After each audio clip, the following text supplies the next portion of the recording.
नमस्कार। मेहता टॉक्स में आपका अभिनंदन है। सिनेमा से कुछ बातें, आज का कॉलम सिनेमा ज्ञान माधुरी। बात करता हूँ राजेश खन्ना की। सिनेमा जगत में, फिल्म उद्योग में राजेश खन्ना ने भी एक ध्वज गाड़ दिया था, एक झंडा गाड़ दिया था। बहुत कम लोगों की जानकारी होगी कि जितेंद्र सिनेमा में पहले आए थे और बाद में राजेश खन्ना आए थे। जितेंद्र का फिल्म गीत गाया पत्थरों ने और इसके अलावा और कई फिल्में आ चुकी थी। तब तक राजेश खन्ना पर्दे पर नहीं आए थे, लेकिन राजेश खन्ना जितेंद्र से जूनियर रहे हैं। यह अलग बात है कि वे बाद में फिल्मों में प्रवेश लिया, लेकिन दोनों का शिक्षण, प्रशिक्षण, सिनेमा से संबंधित जो भी तकनीकी जानकारी थी वो दोनों ने बराबर लिया और वो सीनियर थे। बल्कि जैसा कि सभी को मालूम है कि इनकी सबसे पहली फिल्म राज थी, एक रहस्यमय फिल्म, एक बहुत ही शानदार फिल्म थी राज। और ये दूसरी फिल्म इनकी आई थी औरत, ब्लैक एंड वाइट थी। तो आज राजेश खन्ना पर मुझे कुछ विशेष कहना नहीं है, ना कोई उनकी बायोग्राफी मुझे खींचनी है। सभी जानते हैं राजेश खन्ना के विषय में। कहना सिर्फ ये है कि यह शख्स फिल्मों ने स्टारडम को जन्म दिया। सुपरस्टार किसे कहते हैं इसने कर दिखवाया। इसके पहले जुबली हुआ करते थे लोग, जुबली कुमार तक ओहदा था फिल्मों में, और इनके आने पर वो सुपर हीरो, सुपरस्टार और एक फिल्म उद्योग में स्टारडम स्थापित किया। और आश्चर्य की बात है, एक ऐसी अभिनेत्री सी ग्रेड की फिल्मों में कुछ काम किया करती थी और वो ए ग्रेड की स्टार बन गई थी इनके संग सुसंगत में, और वह थी मुमताज़। और मेरा ख्याल है मेरी उम्र के लोगों को ध्यान में होगा कि 1970 अर्थात 7वें दशक, पिछली सदी के प्रारंभ के समय में 70-71 में लड़कों के बीच में जिस प्रकार से लड़कियों के बीच में राजेश खन्नाहट छा गया था, उसी तरह से एक बासी कढ़ी ने उबाल लिया और मुमताज़ के नाम का जो जलवा बिखरा लड़कों में कहर ढा दिया।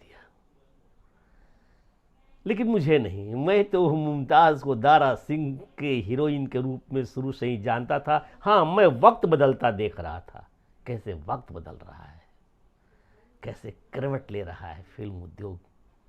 और आज मैं मुमताज़ जो नायिका थी उनका मैं बहुत ही हार्दिक रूप से सम्मान करता हूँ कि वास्तव में उन्होंने मेहनत किया और एक अच्छा मुकाम पाकर फिल्मों से रिटायर्ड हुई। तो मैं बात कर रहा था राजेश खन्ना का। राजेश खन्ना तड़ा जे ओम प्रकाश की फिल्में हथियाने लगे। सभी यश चोपड़ा के साथ उन्होंने बहुत काम किया। तो जे ओम प्रकाश के साथ पहले फिल्में बना करती थी, हीरोइन हुआ करती थी आशा पारिक और हीरो होते थे धर्मेंद्र। आए दिन बहार के, आया सावन झूम के, इस प्रकार से कई फिल्में थी जो वो लंबे नाम वाली, और आ पर थी आया। और इसी तरह से जब ये आन मिलो सजना, जिसमें जय जय शिव शंकर, कांटा लगे न कंकर, ये जब बनना हुआ तो धर्मेंद्र हीरो से चले गए। हीरोइन तो रही आशा पारिक और हीरो हो गए राजेश खन्ना, उस दौर का सुपरस्टार। प्रभुता पाई काहू मदनाही, राजेश खन्ना के अंदर भी कुछ गर्व हुआ। कुछ एक समय की बात है कि बंगलौर में किसी फिल्म की शूटिंग हो रही थी राजेश खन्ना की, और किसी होटल में वो डिनर वगैरह लेकर के जब रात्रि को निकल रहे थे तो उन्होंने अपनी जो उनकी कार थी उस डिनर जहाँ ले रहे थे वहाँ से निकल कर पार्किंग में आए कार लेने के लिए, और वो जिस होटल में दूसरे में ठहरे हुए थे वहाँ जाना था उनको। परंतु कार बैक करते समय एक दूसरे कार से वो टच हो गया हल्का सा, ऐसा भी नहीं कि बहुत ज़्यादा दूसरे कार वाले को तकलीफ़ पहुंची, लेकिन दूसरे कार वाले ने मना किया कि भाई ऐसा क्यों करते हो। लेकिन राजेश खन्ना तो ड्राइविंग सीट से बाहर हुए और नशे में थे और उलझ पड़े उस आदमी से। और वो आदमी कौन थे? वो 2-3 थे, तब आज तो बंद हो गई, HMT हिंदुस्तान मशीन टूल्स की जो घड़ियाँ बनती थी उसके इंजीनियर सब थे बेंगलोर के। उन तीनों और राजेश खन्ना एक अकेले के बीच में झगड़ा इतना बढ़ गया। राजेश खन्ना के तरफ से झगड़ा बढ़ने नहीं देना चाहिए था। ऐन टाइम पर यदि उसी होटल से डिनर लेकर धर्मेंद्र बाहर नहीं आए हुए होते, वो भी किसी दूसरी फिल्म की शूटिंग में मंगलौर में ही थे और भोजन करने के लिए यहीं आए थे, उन्होंने बीच बचाव करके राजेश खन्ना को सुरक्षित विदा करवाया। और हिंदुस्तान मशीन टूल्स वाले इंजीनियर सबसे वो खुद ने क्षमा मांग ली। फिल्म उद्योग की तरफ से ये शान होता है, ये होता है बर्ताव। वैसे तो कहते हैं फिल्म दुनिया में और पॉलिटिक्स में कभी किसी का दोस्त कोई नहीं होता है, न कोई अस्थाई दुश्मन होता है, ये दोनों जगह की एक ही बात है। कुछ और उदाहरण राजेश खन्ना के विषय में देता हूँ। यश चोपड़ा के बहुत ही चहेते उस समय 70 के दशक में, अर्थात 1969 के बाद एक दशक तक राजेश खन्ना की सारी फिल्में रोमांटिक, सोशल और एक संदेश परक आती थी, सारी फिल्में, और बहुत अच्छे लगते थे, बहुत अच्छे लगते थे। औरतों में, महिलाओं में, लड़कियों के बीच में उनका एक अलग स्टाइल था। लेकिन यह स्टाइल बार बार चल नहीं सकता ना, यह स्टाइल बार बार रिपीट हो रहा था और ज़माना तेज़ी से बदल रहा था। इसी वक्त यश चोपड़ा चाह रहे थे कि इनका वो जो क्रेज़ है बदला जाए, इनके अभिनय का तेवर बदला जाए, और टीट फॉर टैट जैसा ज़माना बदल रहा था, उस तरह के फिल्म की कहानी ढूंढ करके उसमें नायक बनाना चाह रहे थे। क्योंकि यश चोपड़ा और राजेश खन्ना की दोस्ती बहुत अच्छी थी, बहुत अच्छी।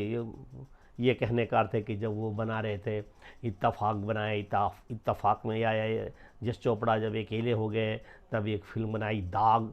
वो दाग भी बहुत काफ़ी मशहूर श्रवण टैगोर के साथ राजेश खन्ना की, इसलिए उन दोनों के बीच में बहुत अच्छी केमिस्ट्री थी।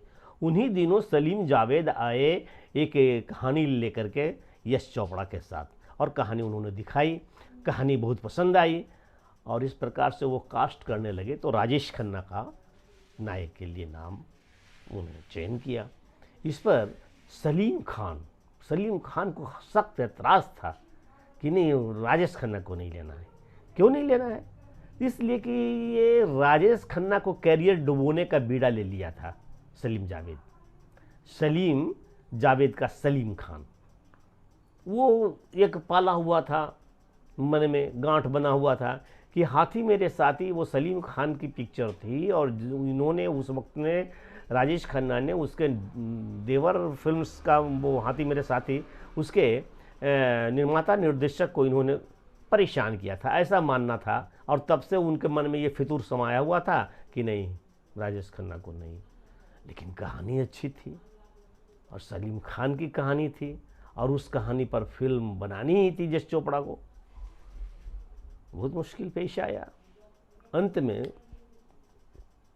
वो एक हीरो को फेवर कर रहे थे, उसमें नया नया आया था, उस हीरो का नाम था अमिताभ बच्चन। बॉम्बे टू गोवा और जंजीर इत्यादि फिल्मों को दिलवाने में सलीम खान का समर्थन भी काफ़ी था। अन्य लोग तो इंटरेस्टेड थे ही, लेकिन सलीम खान ने भी बहुत बढ़ चढ़ के हिस्सा लिया कि ऐसा नहीं, इन फिल्मों में राजेश खन्ना को ले लिया जाए। ऐसी होती है दुश्मनी कि वो इसको सीट बुक करवा दो ये अमिताभ बच्चन को, ऐसा ना राजेश खन्ना को मिल जाए। और वास्तव में वह फिल्म जिसकी स्क्रिप्ट को लेकर के यश चोपड़ा के पास गए थे सलीम और जावेद, उस फिल्म में रखा गया अमिताभ बच्चन को और शशि कपूर को। फिल्म खूब चली, फिल्म का नाम दीवार। तब तो धीरे धीरे अमिताभ बच्चन जब जम गए और उसके बाद इसका सितारा डूबने लगा। राजेश खन्ना का धीरे धीरे अस्त होने लगा स्टारडम। लेकिन एक बात है, जैसा कि मैंने कहा था ना कि फिल्मों में कोई दोस्त नहीं होता, कोई दुश्मन नहीं होता है। राजेश खन्ना को तो सलीम खान ने डुबा ही दिया था, डुबा ही दिया। परंतु सलीम और जावेद का जब जोड़ी टूट गई तो एक वक्त वह भी आया कि सलीम बेकार हो गया। सलीम खान को काम नहीं मिलता था, कोई उसकी कहानी पूछता नहीं था, वो घूमता चलता था। परंतु यह बात राजेश खन्ना को नहीं मालूम था। तब भी राजेश खन्ना गिरे भी थे तो उस वक्त में हाथी जितना भी बैठेगा तो गधा से बहुत ऊंचा रहेगा। ऐसा भी नहीं था कि एकदम हाथ पांव पसर गया था राजेश खन्ना का। तो वे किसी काम से या अनायास सलीम खान के घर पहुंच गए। सलीम खान के घर पहुंचने पर कुछ बातचीत इधर उधर की हुई और उस बातचीत में महसूस किया कि सलीम खान यह बता रहे थे कि उनके बड़े बुरे दिन आ गए हैं और कहीं से कोई काम नहीं, कोई कुछ काम नहीं कर पा रहे हो। राजेश खन्ना ने कुछ नहीं कहा, कोई जवाब नहीं दिया और राजेश खन्ना वहाँ से चले गए। वे अपने काम पर गए, अपने निर्देशक के कार्यालय में गए, निर्माता से मिले और उस वक्त में कोई कहाँ फिल्म बन रही थी, मुझे अब ये स्मरण नहीं आ रहा है। उसकी ऑलरेडी कहानी वगैरह किसी से ली जा चुकी थी, उस कहानी पर फिल्म बन रही थी।